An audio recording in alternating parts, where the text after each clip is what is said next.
तेलंगाना हैदराबाद कुल हिंद नुमाइश सोसाइटी के नायब सदर ए मारघम ने नुमाइश सोसाइटी के अरकान के साथ एक मीटिंग मुनक्किद की, जिसमें करीमनगर में नुमाइश के इनेकाद पर तबादला ख्याल हुआ। नुमाइश सोसाइटी के नायब सदर ए मारघम ने मीडिया से बात करते हुए कहा कि तेलंगाना मनसूबाबंदी कमीशन के नायब चेयरमैन बी विनोद कुमार और तेलंगाना के वजीर जी कमलाकर ने करीमनगर में नुमाइश मुनक्किद करने की मांग की है और इसी जिम्मन में करीमनगर में नुमाइश के इनेकाद को लेकर एक सब कमेटी तश्कील दी जाएगी। कमेटी करीमनगर का दौरा करेगी। कमेटी की रिपोर्ट पर करीमनगर में नुमाइश के इनेकाद पर मुनासिब फैसला लिया जाएगा। Vice chairman planning board Boinpally Vinod Kumar साहब और जो स्थानिक करीमनगर के मिनिस्टर गंगुला कमलाकर जी ने हमारे को जो स्पेशल आह्वान दिया है, एक एग्जीबिशन सोसाइटी की तरफ से एक नुमाइश का एक इंतज़ाम की जाए।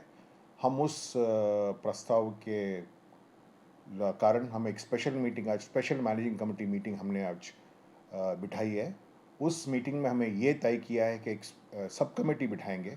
ये सब कमेटी जो है सो जो करीमनगर टाउन विज़िट करके, दौरा करके, अपने जो भी जगह है, जगह का जायज़ा वगैरह करके एक रिपोर्ट सबमिट करेंगे इस कमेटी को, मैनेजिंग कमेटी को। उस दौरान ये एग्जीबिशन को कैसे आगे बढ़ाना, किस